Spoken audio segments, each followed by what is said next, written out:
আজকে আমরা যে চ্যাপ্টারটা পড়ব সেটা হচ্ছে টাইম অ্যান্ড ডিস্টেন্স।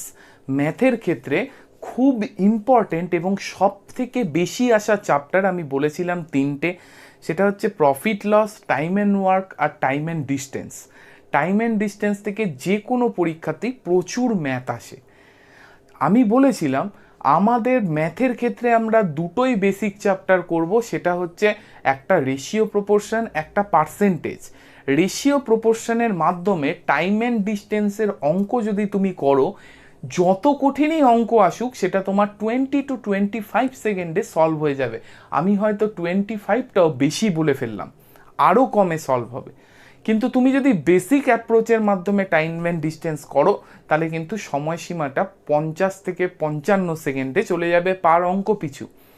যদিও আমি অঙ্কগুলো করাবো যখন, তখন তোমাদের বেসিক অ্যাপ্রোচটাও সঙ্গে দেখিয়ে তারপর রেশিও অ্যাপ্রোচটা দেখাবো।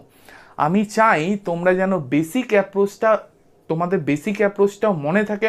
বাই চান্স কোনো অঙ্ক তুমি যদি রেশিও দিয়ে ধরতে না পারো তাহলে বেসিক অ্যাপ্রোচ দিয়ে যেন তুমি সেটা করতে পারো। কিন্তু আমি চাই তোমরা রেশিও দিয়ে করো, এবং আমি এতগুলো অঙ্ক তোমাদের প্র্যাকটিস করাবো টাইম অ্যান্ড ডিস্টেন্সের। মিনিমাম আমি ভিডিওর মাধ্যমে 40টা অঙ্ক করাবো, তারপর তোমাদের হ্যান্ড আউটে আরও অঙ্ক থাকবে। এই এত পরিমাণ প্র্যাকটিস করলে আশা করি তোমাদের রেশিও অ্যাপ্রোচটা অ্যাডপ্ট হয়ে যাবে, যেটা খুবই দরকার। কারণ অনেক সহজভাবে বিনা হিসেবে হয়, মুখে মুখে অনেক অঙ্ক হয়ে যাবে। তো ফার্স্ট আমাকে টাইম অ্যান্ড ডিস্টেন্স শুরু করার আগে, অ্যাপ্রোচ তো পরে হবে, টাইম অ্যান্ড ডিস্টেন্স শুরু করার আগে কতগুলো বেসিক কনসেপ্ট আমাকে ক্লিয়ার রাখতে হবে আগে। ফার্স্ট আমি যে কনসেপ্টটা, আমি ধীরে ধীরে কনসেপ্টগুলো বোঝাই, খুব ভালো করে বুঝবে, খুব ইম্পর্টেন্ট চ্যাপ্টার, মাইনিউটলি বুঝবে, অনেকগুলো কনসেপ্ট আছে কিন্তু। তো ফার্স্ট আমাকে যেটা করতে হবে সেটা হচ্ছে ডিস্টেন্স, টাইম অ্যান্ড ওয়ার্কের মোদ্দা কথা যেটা, সেটা হচ্ছে distance is equal to speed into time. মানে কি, আমি 30 কিলোমিটার পার আওয়ার বেগে যদি 3 ঘন্টা যাই, বলল 30 কিলোমিটার পার আওয়ার বেগে আমি যাচ্ছি 3 আওয়ার্স, তাহলে আমি কতটা ডিস্টেন্স কভার করব? 30 কিলোমিটার 1 ঘন্টায় যাচ্ছি, তাহলে 3 ঘন্টায় 90 কিলোমিটার। এইটাই বলছে distance is equal to speed মানে 30 কিলোমিটার, টাইম মানে 3। তো আমাকে এই জিনিসটা মনে রাখতে হবে, distance is equal to speed into time. ঠিক এই অ্যাপ্রোচ থেকে আমি এটাও লিখতে পারি, time is equal to distance by speed. কিছুই না, টিটা এখানে রেখে স্পিডটাকে আমি নিচে নামিয়ে দিলাম। আমাকে এই জিনিসটাও মনে রাখতে হবে। আমাকে মনে রাখতে হবে distance is equal to speed into time. আর কি বলেছি, আর এটারই উল্টো, time is equal to distance by speed. এইবার আমাকে প্রপোর্শনের জন্য যে জিনিসগুলো করতে হবে সেটা দেখে নাও। আমি যদি ডিস্টেন্সটাকে কনস্ট্যান্ট ধরি, ডিস্টেন্স যদি কনস্ট্যান্ট হয়, তাহলে স্পিড এবং টাইমের সম্পর্কটা কীরকম হবে? ডিস্টেন্স আমি কনস্ট্যান্ট রেখেছি, যদি আমার স্পিড বাড়ে তাহলে আমার টাইম কম লাগবে না, তাই তো? মনে করো ডিস্টেন্স কনস্ট্যান্ট আছে, একই ডিস্টেন্স। আমি এখান থেকে মনে করো আমার এক বন্ধুর বাড়ি যাব, তাহলে ডিস্টেন্স তো তার বন্ধুর বাড়ি যাওয়ার সমান। আমি মনে করো সাইকেল নিয়ে গেলাম, আমার টাইম একটু বেশি লাগবে। আমি বাইক নিয়ে গেলে টাইম কম লাগবে না, কারণ বাইকের স্পিড বেশি। অর্থাৎ ডিস্টেন্স যদি সেম থাকে, আমি স্পিড আপলিফট করলে আমার সময় কি কম লাগবে। তাহলে স্পিড আর টাইমের মধ্যে সম্পর্কটা কি ইনভার্স না? অফকোর্স ডিস্টেন্স যখন কনস্ট্যান্ট থাকে তখন আমি বলতেই পারি স্পিড আর টাইমের সম্পর্ক কিন্তু ইনভার্স। ইনভার্স সম্পর্ক বলতে আমি এটা সবসময় বলতে পারি যে দুটোর স্পিডের অনুপাত যা টাইমের অনুপাত হয় তার ঠিক উল্টোটা। ইনভার্স যখনই রিলেশন হবে, তো ইনভার্স রিলেশন থেকে আমি এই সিদ্ধান্তে উপনীত হতে পারি যে স্পিড 1 ইজ টু স্পিড 2 যদি হয়, সেটা উল্টে যাবে টাইম 2 মাইনাস টাইম 1। মানে স্পিডের যা রেশিও, টাইমের রেশিওটা হয় তার উল্টো। মানে কীরকম বলতে পারি আমি, যদি স্পিডের রেশিও হয় 3:4, তাহলে টাইমের রেশিও হবে 4:3। এটা কিন্তু আমাকে মনে রাখতে হবে। স্পিড রেশিও হয় অলওয়েজ টাইমের উল্টো। ক্লিয়ার? Inverse relation. ঠিক আছে? তো আমি যদি এরকম বলি যে, দেখি মনে করো আমি এই বেসিকে একটা করার চেষ্টা করি, একটা অঙ্ক বলি, তাহলে আরও বিষয়টা ক্লিয়ার হবে। মনে করো আমি বললাম যে স্পিড মনে করো 25% এনহান্স করা হলো। একটা গাড়ি নিয়ে যাচ্ছি, আমি 25% স্পিড এনহান্স করলাম, তাহলে টাইম কতটা কম লাগবে? স্পিড আমি এনহান্স করেছি 25%, অর্থাৎ স্পিড 1 স্পিড 2 কি হবে? স্পিড 1 যদি 100 হয়, তাহলে স্পিড 2 কি হবে? আমি 25% এনহান্স করেছি, মানে 125 হবে, তাই তো? তাহলে কাটাকাটি করি, কত? 25 দিয়ে কাটলে 4:5 স্পিড রেশিও যদি 4:5 হয়, টাইম রেশিও কি হবে? আমরা জানি ইনভার্সলি প্রপোর্শনাল, মানে উল্টো হবে। 4:5 যদি স্পিড হয়, টাইম রেশিও হবে কি? 5:4। ঠিক আছে, অর্থাৎ 5 যখন ছিল, 5-এর মধ্যে এখন কি 1 কম লাগে? আগে 5 টাইম লাগতো, এখন 4 লাগে, তার মানে কি 5-এ 1 কম লাগে। তাহলে 1-এ কত? 1-এর 5, 100-তে করো, কারণ পার্সেন্টেজ আমাকে বের করতে হবে, তাহলে ইন্টু 100। তাহলে আমার আনসার কি হবে? 20% টাইম কম লাগবে। ক্লিয়ার? যদিও এটা তোমরা এমনি বলে দিতে পারবে, আমি প্রফিট লসে শিখিয়েছিলাম যে 25% এনহান্স করবে, তার মানে আমার টাইম কম লাগবে। কম লাগলে কি? আগের যে পার্সেন্টেজটা, আমি কতগুলো পার্সেন্টেজ তোমাদের বলে দিয়েছিলাম, 16.2-3, 20, 25, 33.1-3, 50, 25 এনহান্স করছি, তাহলে টাইম কম লাগবে মানে 25-এর আগে 20%, 20। কিন্তু আমি জাস্ট অঙ্কটা করে বোঝালাম যাতে তোমাদের কনসেপ্টটা ক্লিয়ার হয়। তার মানে বোঝা গেল যে স্পিড রেশিও সবসময় টাইম রেশিও ইনভার্স সম্পর্ক, মানে স্পিড রেশিও যা হবে, টাইম রেশিও তার উল্টো হবে। এবার আমি নেক্সট কনসেপ্টে চলে যাই। নেক্সট কনসেপ্ট কি? আমি আবার দেখি, distance is equal to time into speed, এটা হচ্ছে আমাদের সম্পর্ক দেওয়া আছে। তাহলে কি হচ্ছে? এবার আমি যদি টাইমটাকে কনস্ট্যান্ট ধরি, টাইম কনস্ট্যান্ট, ঠিক আছে, তাহলে আমি কি লিখবো? টাইম কনস্ট্যান্ট হলে ডিস্টেন্স আর স্পিডের কি হবে?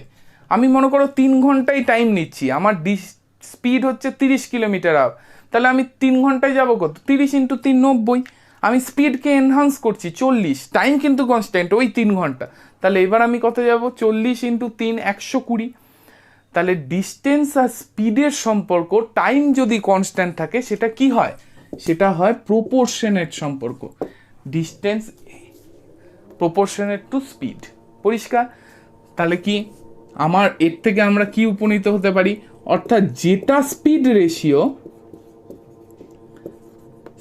রেশিও সমান ডিস্টেন্স রেশিও, এটা উল্টো না, প্রপোর্শনাল তো।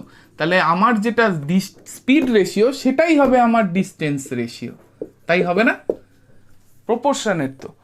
যখন টাইম কনস্ট্যান্ট, তার মানে ডিস্টেন্স স্পিড রেশিওটাই হচ্ছে আমার ডিস্টেন্স রেশিও। কীরকম করে? টাইম কনস্ট্যান্ট কোন ক্ষেত্রে? আমি একটা অঙ্ক বলি। মনে করো পি, এই দুটো ডিস্টেন্স হচ্ছে পি আর কিউ, ঠিক আছে? এখান থেকে পি মনে করো 50 কিলোমিটার পার আওয়ার বেগে যাচ্ছে, আর এখান থেকে কিউ মনে করো 40 না, আমি ধরলাম 60 কিলোমিটার বা 100 কিলোমিটার পার আওয়ারে যাচ্ছে, হিসেবের সুবিধার জন্য। এই টোটাল ডিস্টেন্সটা বলে দিল 200। ক্লিয়ার? টোটাল ডিস্টেন্সটা বলে দিল 200। তাহলে আমাকে বের করতে হবে টোটাল ডিস্টেন্সটা যদি 200 বলে থাকে, আমাকে বের করতে হবে এরা দুইজন এদিক থেকে যাওয়া শুরু করেছে, মনে করো এ, আর এদিক থেকে আসা শুরু করেছে বি, তাদের নিশ্চয়ই এক জায়গায় দেখা হবে। দুদিক থেকে আসছে তো অবশ্যই এক জায়গায় মুলাকাত হবে। তো বলছে পি এর থেকে এই যে মুলাকাত পয়েন্ট, তার ডিস্টেন্সটা কত? বা বললো কিউ এর থেকে এই মুলাকাত পয়েন্ট, মানে যেখানে মিটিং হচ্ছে, মিটিং পয়েন্টের ডিস্টেন্সটা কত? এরকম যদি প্রশ্ন আসে, তাহলে কি এই দেখো যে দেখাটা হবে, সে এদিক থেকে এসছে, বি এদিক থেকে এসে দেখা করছে 100 কিলোমিটার, এখানে হবে যদিও, দেখাটা, কারণ এ তো বেগ স্পিড বেশি, যাই হোক সেটা ম্যাটার করে না, বোঝাটা ম্যাটার। আচ্ছা, এ কি এদিক থেকে এসছে আর এ এদিক থেকে এসছে, দিয়ে দুজনের দেখা হচ্ছে, অর্থাৎ দেখা করার টাইম অবধি দুজনেই একই টাইম ট্রাভেল করছে না? ও এদিক থেকে একই টাইম ট্রাভেল করছে, এ এদিক থেকে একই টাইম ট্রাভেল করছে, তারপর দুজনের দেখা হচ্ছে, তারপর বাকিটা যেতে হয়তো ডিফারেন্ট টাইম লেগেছে, কিন্তু দেখা হওয়া অবধি দুজনে যদি একই টাইমে শুরু করে, দেখা হওয়া অবধি তো দুজনে একই টাইম ট্রাভেল করছে। তার মানে কি টাইম কনস্ট্যান্ট, ঠিক আছে? তাহলে আমি কি পাই, ওদের স্পিড রেশিও কত? স্পিড রেশিও তো পেয়ে গেছি আমি 50:100। তাহলে ওরা কতটা ডিস্টেন্স কভার করবে টাইম যদি কনস্ট্যান্ট থাকে? কত? উল্টো, মানে 100:50, তার মানে কি 2:1, অর্থাৎ 2:1 ডিস্টেন্স ওরা কভার করেছে। মানে প্রথম জন যার স্পিড 50, এটা উল্টে দিলাম কেন, স্পিড রেশিও 50:1, তাহলে ডিস্টেন্স রেশিও তো প্রপোর্শনাল সেম, আমি টাইম বলে উল্টে দিয়েছি। তাহলে ডিস্টেন্স রেশিও কি হবে? 50:100, তার মানে 1:2। কারণ তোমরা জানো টাইম কনস্ট্যান্ট থাকলে দুটোর রেশিও, মানে স্পিড রেশিওটাই হচ্ছে ডিস্টেন্স রেশিও, কারণ প্রপোর্শনাল। তাহলে যেটা স্পিড রেশিও, স্পিড তো ওদের জানি, স্পিড রেশিওটাই ডিস্টেন্স রেশিও 1:2। অর্থাৎ প্রথম যে 50 কিলোমিটার বেগে গেছে সে 1 ইউনিট কভার করেছে, আর যে 100 কিলোমিটার বেগে আসছে সে 2 ইউনিট কভার করেছে। টোটালটা বলা আছে 200 ইউনিট, টোটাল 200 ইউনিট না, 200 কিলোমিটার। টোটাল কত ইউনিট? এই টোটালটা হচ্ছে 2 ইউনিট, আর এর যেটা কভার করেছে 1 ইউনিট, তাহলে মানে টোটালটা 3 ইউনিট। 3 ইউনিট সমান সমান 200 কিলোমিটার। তাহলে আমাকে যদি বের করতে বলে যে পি থেকে মিটিং পয়েন্টের ডিস্টেন্স কত, তাহলে কত ইউনিট? সেটা 1 ইউনিট। তাহলে 1 ইউনিট সমান সমান কত? 200/3। আর যদি আমাকে উল্টোটা বলে কিউ থেকে মিটিং পয়েন্টের ডিস্টেন্স কত, তাহলে কতটা? 2 ইউনিট। তাহলে আমি 2 ইউনিট বের করতাম। পরিষ্কার? তাহলে আমি এখান থেকেই কিন্তু সুন্দর ওদের ডিস্টেন্সটা পেয়ে যাচ্ছি। মানে আমার বক্তব্য এই গোটাটা বলার যে স্পিড রেশিও হচ্ছে ডিস্টেন্স রেশিও। তাহলে আমি দুটো সিদ্ধান্ত পেলাম, একটা হচ্ছে স্পিড রেশিও, এর উল্টোটা হচ্ছে টাইম রেশিও, আর স্পিড রেশিও আর ডিস্টেন্স রেশিওটা সমান। কখন? যদি টাইম কনস্ট্যান্ট থাকে, আর ওটা হচ্ছে স্পিড রেশিও, অপোজিটটা হচ্ছে আমার টাইম রেশিও যখন ডিস্টেন্সটা সমান। তাহলে এই দুটো সিদ্ধান্তে আমি উপনীত হলাম। নেক্সট আমি যে সিদ্ধান্তটায় যাব, আরেকটা জিনিস কি, আমার বেশিরভাগ অঙ্কেই দেখা থাকবে, আমরা টাইম বের করি, দেখো কিলোমিটার পার আওয়ারে আমার অ্যান্সার বের হবে, কিলোমিটার পার আওয়ারে, ঠিক আছে? কিন্তু অনেক সময় কিলোমিটার পার আওয়ারকে মিটার পার সেকেন্ডে কনভার্ট করার দরকার হয়, কারণ তোমার ইয়েটা মানে প্রশ্নে সেকেন্ড বা মিটারে দেওয়া থাকবে ডিস্টেন্স। তাহলে ফার্স্ট আমার কিলোমিটার পার আওয়ারকে যদি মিটার পার সেকেন্ডে কনভার্ট করতে হয়, তাহলে 1 কিলোমিটার পার আওয়ার সবসময় কি, 1 কিলোমিটার মানে 1000 মিটার, আর আওয়ার হচ্ছে 3600 সেকেন্ড। 1 আওয়ার মানে 3600 সেকেন্ড, 0000 কেটে গেল, তাহলে 5/18। তার মানে মনে রাখতে হবে 1 কিলোমিটার সবসময় বাই 5/18 মিটার পার সেকেন্ড। কেন সেটাও দেখিয়ে দিলাম। কিন্তু এই রকমভাবে তুমি করতে যাবে না। পরীক্ষার সময় যদি কিলোমিটার পার আওয়ার দেওয়া থাকে, মনে করো দেওয়া থাকলো 36 কিলোমিটার পার আওয়ারে একটা ট্রেন ট্রাভেল করছে, তোমাকে ফার্স্ট ওটা মিটার পার সেকেন্ডে কনভার্ট করে নিতে হবে। তোমার কাজ কি হবে? 36কে 5/18 দিয়ে গুণ করা, তাহলেই ওটা মিটার পার সেকেন্ড হয়ে যাবে, 10 মিটার পার সেকেন্ড। তার মানে তোমার কাজ হচ্ছে কিলোমিটার পার আওয়ারকে মিটার পার সেকেন্ডে কনভার্ট করতে 5/18 দিয়ে গুণ করা, আর উল্টোটা যদি করে তাহলে উল্টো দিয়ে গুণ করবে, মানে 1 মিটার পার সেকেন্ড সমান সমান 18/5 কিলোমিটার পার আওয়ার। মানে মিটার পার সেকেন্ডকে তুমি যদি কিলোমিটার পার আওয়ারে কনভার্ট করো, তাহলে 18/5 দিয়ে গুণ করতে হবে। তাহলে ক্লিয়ার হলো? এটা 5/18 দিয়ে গুণ করতে হবে, আর এটা হচ্ছে 18/5 দিয়ে গুণ করতে হবে। তাহলে এই বিষয়টা আমরা বুঝলাম। এবার আমি নেক্সট বিষয়ে যাই। অনেক অঙ্কে অ্যাভারেজ স্পিডের কনসেপ্ট থাকে। অ্যাভারেজ স্পিড, খেয়াল রাখতে হবে ডিস্টেন্স যদি আলাদা থাকে, মানে অ্যাভারেজ স্পিড বললো যে এখান থেকে মধুপুর গেল 30 কিলোমিটার পার আওয়ার, মধুপুর থেকে বোম্বে গেল 60 কিলোমিটার পার আওয়ারে, বোম্বে থেকে কলকাতা এলো 50 কিলোমিটার পার আওয়ারে। সব ডিস্টেন্সগুলো আলাদা না? ডিস্টেন্স আলাদা থাকলে অ্যাভারেজ স্পিড সেই অঙ্কের মতো করে বের করতে হয়, এমনি বের করার উপায় নেই, সব ভাগ করে করে বের করতে হবে, সেটা অঙ্কে দেখবে।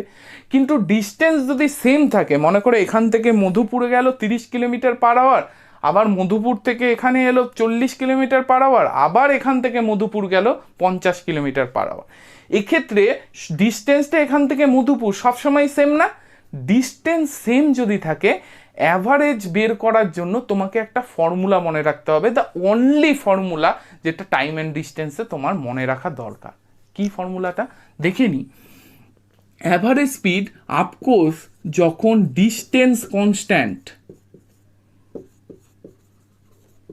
ডিস্টেন্স যখন কনস্ট্যান্ট তখন অ্যাভারেজ স্পিড সমান সমান কি হয়? অ্যাভারেজ স্পিড হয় 1/n by 1/v1 plus 1/v2 plus 1/v3 dot dot dot 1/vn।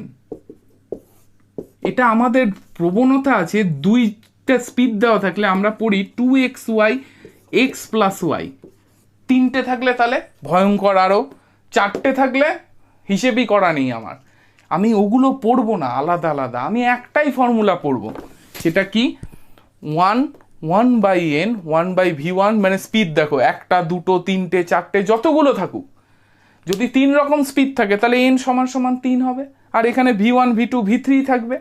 যদি 4 রকম স্পিড থাকে তাহলে n 4 হবে, v1 v2 v3 v4 হবে, 2 রকম থাকলে এখানে 2 হবে, শুধু v1 আর v2 হবে, তাই না?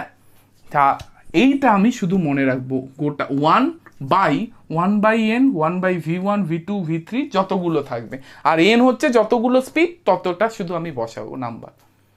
এবার আমি দেখো ওই যে ফর্মুলাটা আমি কি পড়েছিলাম, 2xy x প্লাস y, এইটাকে আমি একটু এইভাবে প্রয়োগ করার চেষ্টা করি, দাঁড় করানো।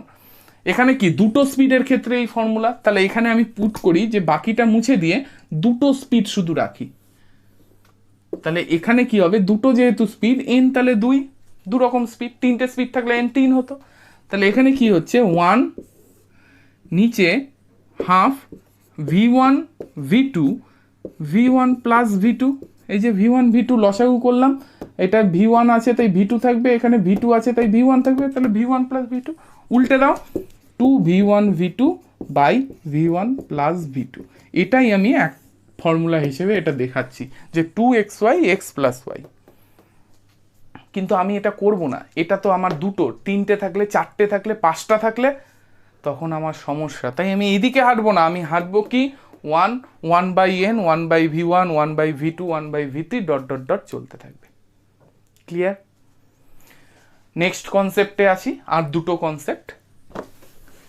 এবার চলে আসি রিলেটিভ স্পিডের কনসেপ্টে। কি রিলেটিভ স্পিড? রিলেটিভ স্পিডের কনসেপ্টটা কি? রিলেটিভ